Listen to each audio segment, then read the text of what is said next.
This is the case study presentation for Group 2, Jennifer Friesen, Tony Ann Cope, and Robin Edwards.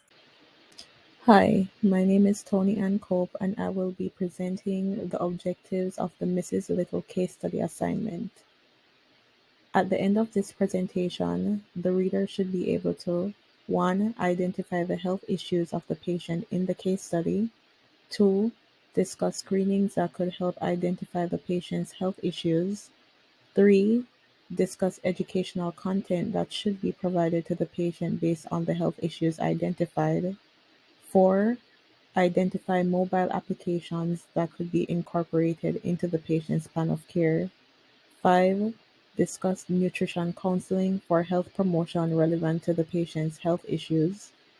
6. Identify a suitable exercise plan for the patient's health issues.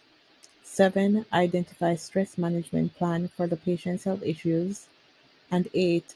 Identify complementary and alternative strategies that could assist in managing the patient's health issues. Today we saw Mrs. Little. Existing considerations include diabetes, hypertension, obesity, and geriatric age. Today we discovered that Mrs. Little is overdue for her flu shot, has not been closely monitoring her glucose, and on intake she has stage 2 high blood pressure and a low normal SaO2. She expresses intermittent knee pain and difficulty sleeping. Mrs. Little is Hispanic American. She speaks English and Spanish. Given her age and comorbidities, vaccination is critical to preserve Mrs. Little's health. It's been a few years since she's had a flu vaccine. She should get one of the preferentially recommended vaccines for the over 65 population as soon as possible. We should offer a COVID booster or the primary series if she's not yet vaccinated. Her pneumococcal vaccine history should be reviewed to ensure that she's received PCV 15 or 20, and if not, it should be offered even if she's already received other PCVs. We want to offer the shingles vaccination even if she's had chickenpox, varicella vaccine, or has had shingles. We want to ensure that it has not been more than 10 years since she's had her last Tdap. Other screenings that are a good idea to offer this elderly woman are a bone density exam, screen her vision and hearing, a depression screen, and an assessment of her functional capacity and risk. Depending on her assessment history, Mrs. Little may or may not benefit from cancer screening.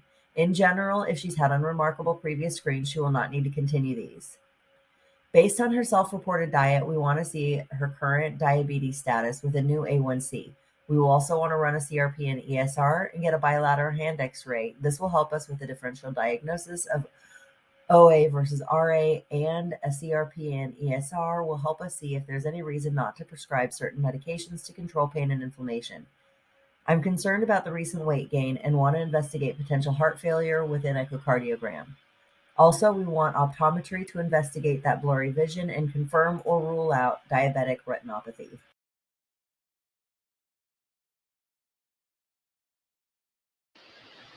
Examples of health applications that could assist Mrs. Little in managing her health issues include MyFitnessPal, MySugar, One Touch Reveal, High Blood Pressure Diet Tips, Smart Blood Pressure, CDC vaccine schedules, and the vaccine app. MyFitnessPal app is used for managing weight and promotes fitness. Features include calorie counting, food and restaurant searches, and exercise tracking. My Sugar app is used for comprehensive diabetes management. Features include carbohydrate counting, glucose tracking, bolus dose calculation estimates, and hemoglobin A1C estimate. The One Touch Reveal app are mostly used by patients who have in their possession a one-touch VeroFlex meter or a one-touch VeroReflect meter. This allows them to upload their readings onto the app, and based on those readings, diabetic management recommendations are made. The High Blood Pressure app allows for blood pressure recording, tracking, analyzing, and sharing.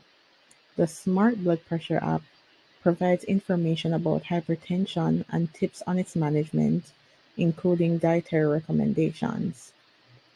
The CDC Vaccination Schedules app allows for access to all Centers for Disease Control and Prevention recommended immunization schedules. And lastly, the vaccine app is used to store vaccination records. Some of its features include reminders about next vaccine doses, PDF printouts, and the locations of the nearest vaccination clinics. Diabetes and its sequelae, especially cardiovascular disease, is a leading cause of death amongst Latinx individuals living in Mexico, Latin America, and the United States. We cannot change Mrs. Little's genetics nor her acculturation history. Nutritional modification is the healthiest and safest way to improve her overall health. Holistic nutrition considers not only Mrs. Little's physiological concern, but her spiritual, cultural, and emotional approach to food. When engaging in nutritional counseling, the considerations discussed on the health education slide would continue to be relevant. We want to consider Mrs. Little's definition of health, preferred food types, and her motivations related to nutrition. We will want to discuss goals with Mrs. Little with the expectation that we won't likely be making major life changes at this point. Maintaining and supporting current health and decreasing the need for additional medications is a good place to start. Beneficial teaching topics include being able to read or look up nutritional information and to understand it. She will need to know the difference between different types of carbohydrates, such as sugar, fiber, and sugar alcohols. If we identify some favorite foods, it's possible to provide an alternative. Dietary approaches to stop hypertension, or the DASH diet, is a flexible, easy to start eating plan that can lower blood pressure, reduce blood sugar, improve cholesterol, and support weight loss. This eating plan emphasizes the importance of a varied diet of grains being whole, sources of protein including nuts, seeds, beans, seafood, and poultry rather than fatty meats, and reducing sweets. It's been around for a couple of decades, so many recipes are readily available online and in text for a variety of foods from multiple cultures and in multiple languages. An exercise plan for Mrs. Little's health condition can be determined based on a functional focus, where the provider determines her physical abilities and disabilities. Mrs. Little reported that she had some knee pain when bending and walking long distances, and it was also noted that she had Heberden and Bouchard nodes on both hands. Therefore, the recommendation for exercises to address her knee pain would include walking, water aerobics, cycling, swimming, yoga, and strength training. In terms of the Heberden and Bouchard nodes, some exercises that the provider could recommend include hand clench, thumb and finger lift, thumb stretch, finger and thumb touch, side to side wrist bend, finger curl, and ball exercises. And in doing so, the provider could show Mrs. Little videos on how these exercises are performed.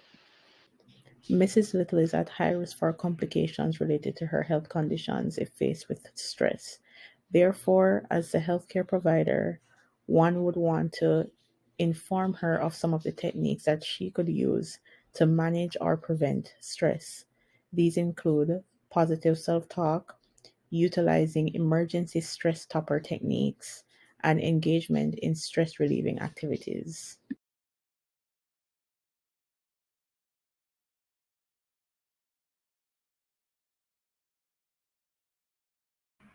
These are the referenced sources in our presentation.